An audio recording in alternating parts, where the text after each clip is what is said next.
कि ओ दीवानी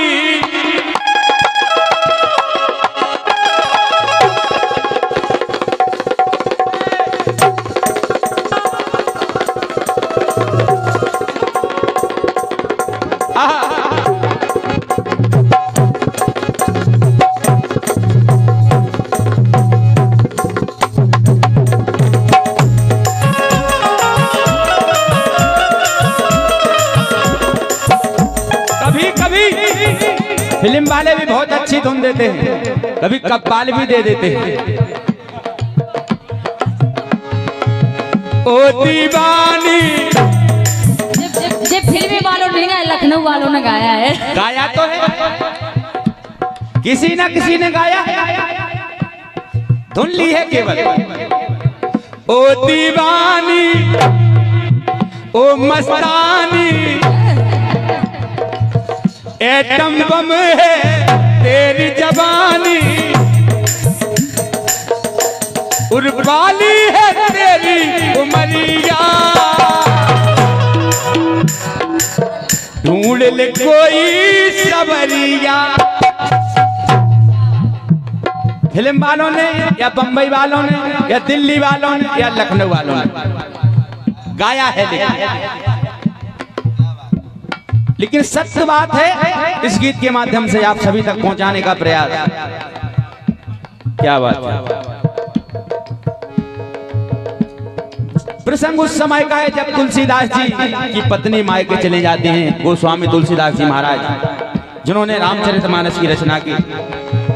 इस गीत का आशय यही है कि जो कुछ करवाती है केवल नारी, केवल नारी। पलट के डालो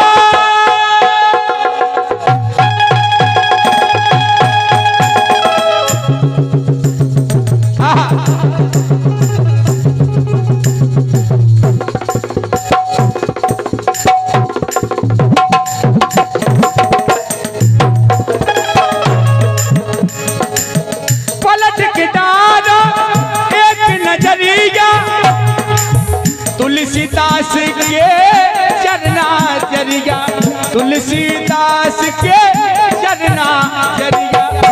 इतना प्रेम करते थे अपनी पत्नी से। बीतन चली है आधी उमरिया, छोड़ चले हैं हर वरिया, छोड़ चले हैं हर वरिया, छोड़ चले हैं घर दूर छोड़ के चले जा रहे हैं गोस्वामी जी, क्योंकि पत्नी का इतना प्रेम है कि मायके चली गई।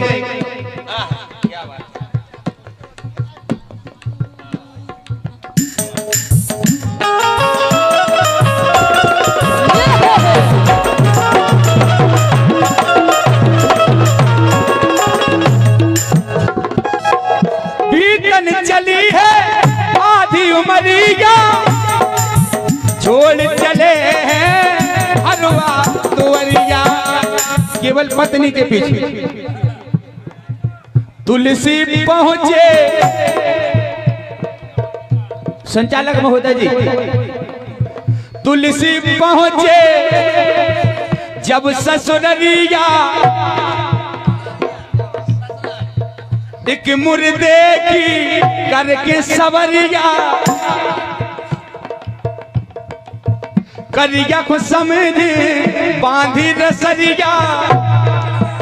काले सांप लटक रहे थे, एक भाई साहब सांप देवता, तुरंत तुलसीदास जी समझे आहा हमारी पत्नी ने रस्सी डाल दी, तो रस्सी जोड़ा कोई बात नहीं, तो ओई को पकड़ के चढ़ गए।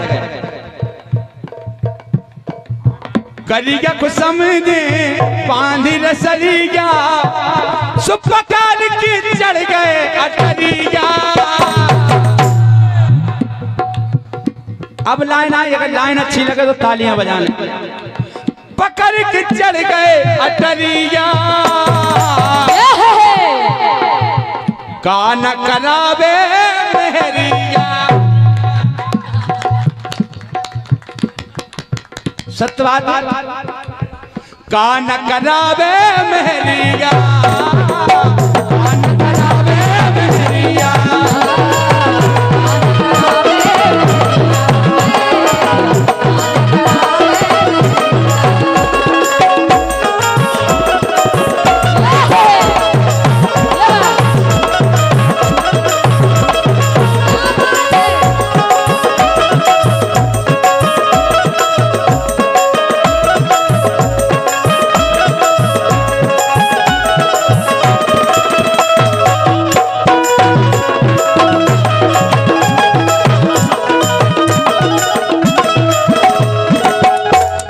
अगला प्रसंग आता है सूरदास जी। जब सूरदास जी, आवाज बहुत कम हो गई यार, नहीं चली गई ना, हम तो कह रहे खोज करो। Hello hello hello. जब सूरदास जी 18 वर्ष के थे, रघु मंगल नाम था, जब अंधे नहीं थे, लेकिन एक ब्याहता जोड़ा को देखते हैं, पति पत्नी का जोड़ा आया मंदिर में दर्शन के लिए, तो पुजारी के रूप में रघु मंगल जी थे। आरती करते समय हाथ से अगरबत्ती छूट जाती है, केवल एक ब्याहता जोड़ा देखा, क्योंकि ब्याह के बाद सजी धजी होती है नारियां, तो देखा कि ये पीछे से लग गए, पहुंच गए उनके घर पे। बोले आप एक निवेदन है, उनके स्वामी जी से कहा आपसे एक निवेदन है कि 16 श्रृंगार करके आप हमें एक बार अपनी पत्नी को दिखा दें, 16 श्रृंगार करके। तो पुजारी को मना कर दिया कि हम क्यों दिखाएं।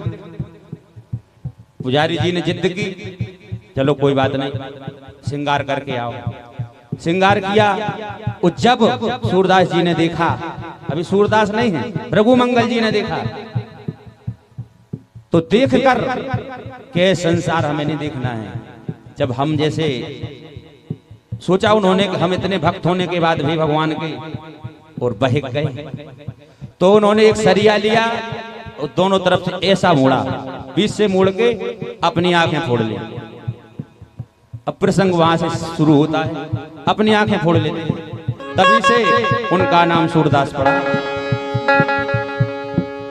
इस स्टूडियो के लगवा की ओर से इन्हीं लाइनों पर इनके अनुमुद्राएं। धन्यवाद भैया। तिरछी नजर की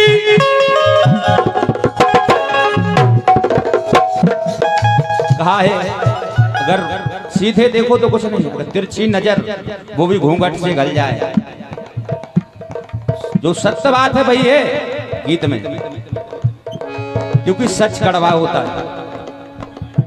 तिरछी नजर की लागी कटरिया, भूल गए खुद अपनी खबरिया, भूल गए खुद अपनी खबरिया, भूल गए खुद अपनी खबरिया।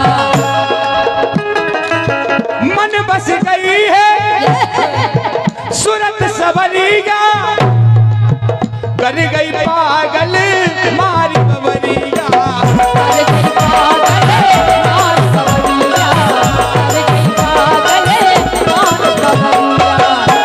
अभी लेके सरिया, लेके सरिया, रखी न कसरिया, सुहाखन में छाई अंधेरिया, आखन में छाई अंधेरिया, कान करावे मेहरिया,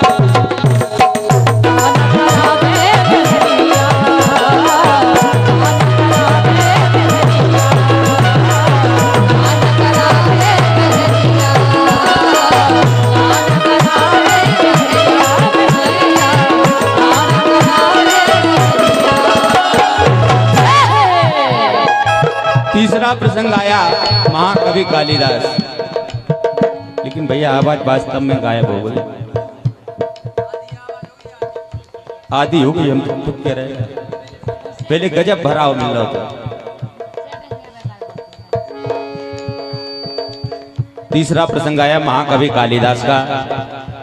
तो बचपन से ही शरारती स्वभाव के थे, बुद्धिमानी बिल्कुल भी नहीं थी, क्योंकि उसी डाल पर बैठे थे, उसी को काट रहे थे। कालिदास जी सुनाइए।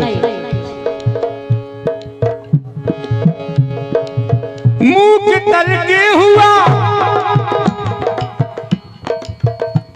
एक स्वयंवर रचा गया। विद्युत माने एक शर्त रखी कि अगर जो हमें शास्त्रार्थ में हरा देगा हम उससे विवाह करेंगे। एक से एक विद्वान आए, नहीं हरा पाए, लेकिन उन्होंने देखा कालिदास जी उसी डाल पर बैठे उसी को काट रहे, समझा बुझा के ले गए। कल आपको बोलने नहीं है, चुपचाप बैठे रहने, सारे में जवाब देने। ऐसे ही जवाब दे महाकवि कालिदास ने, तो सबने समझा विद्वान है, लेकिन कह दिया हमारे गुरुजी मुख तर्क करेंगे, मुझे नहीं बोलेंगे। मुख तर्क हुआ देखो चवरिया, तर्क देखती सारी नगरिया, तर्क देखती सारी नगरिया, तर्क देखती सारी नगरिया। लेकिन विद्युत माने इधर से उठती एक अंगुलिया, उधर माँ उठती दुई अंगुलिया, उधर माँ उठती दुई अंगुलिया। उत्तर माँ उठती दो अंगुलियाँ, उत्तर माँ उठती दो अंगुलियाँ। कालिदास जी ने सोचा कि हमें ये बोली बता रही हैं, ये हमसे कह रही हैं हम ये आंख फोड़ देंगे, तो उन्होंने दोनों बता देंगे, हम दोनों फोड़ देंगे। उत्तर सिद्ध हो गया, एको ब्रह्म द्वितीयो नास्ति। विद्वानों ने तर्क सिद्ध कर दिया। हमारे महान गुणी विराजमान हैं, जो कि कवि भी हैं आप, तो आशीर्वाद लेते हुए चलेंगे। चली समय की, लेकिन समय बड़ा बलवान होता है। चली समय की ऐसी बयरिया, धनी रह गई सारी तैयारियां। ऐसे ही चलते जा रहे थे, ऊंट जा रहा था, कालिदास जी ने कह दिया उठ जा रहा। तो विद्युत में समझ गए कि इससे कोई बुद्धि नहीं है इनमें, हमारे लिए घुमा फिरा के व्यवस्था की गई कि शादी कराई जाए, क्योंकि उट्ट नहीं कहते, संस्कृत में उष्ट कहते हैं। तो विद्युत माने वहीं पे एक पांव से प्रहार कर दिया था। वही बात महाकवि कालिदास जी को यहाँ फिट हुई। तो उसके बाद श्री महाकवि कालिदास के नाम से जाने जाते हैं। इतने बड़े कवि हुए, विद्वान कवि हुए संस्कृत के। केवल एक बात लग गई अपनी पत्नी की। चली समय की ऐसी बयरिया, धनी रह गई सारी तैयारिया, किस्मत की खुल गई पिटरिया। लेकिन ई लाइन पे जरूर तालियां बजाएंगे लास्ट में, बहुत अच्छी लाइन। अगर सफलता में औरत का हाथ है, विफलता में भी है। दोनों एक दूसरे के पूरक हैं, पत्नी बगैर कुछ नहीं हो सकता है। इसीलिए लाइन लिखी कि किस्मत की खुल गई पिटरिया, भाग बनावे मेहरिया। क्योंकि अगर महाकवि कालिदास जी महाकवि हुए तो पत्नी की वजह से, गोस्वामी जी अगर महाकवि हैं, रामचरितमानस की रचना की तो पत्नी की वजह से, क्योंकि पत्नी से प्रेम नहीं होता ससुराल नहीं जाते, ससुराल नहीं जाते तो बात नहीं लगती कि जितना प्रेम हमसे करते हो उतना ही सबसे करो, उद्धार हो जाएगा। तभी से उन्होंने ठान लिया। ऐसे ही सूरदास जी अगर वह श्रृंगार करके उस जोड़े को नहीं देखते तो कभी सूरदास जी आज हम और आप नहीं पहचान पाते। इसीलिए कहा किस्मत की खुल गई पिटरिया, भाग बनावे मेहरिया, भाग बनावे मेहरिया, भाग बनावे मेहरिया, भाग बनावे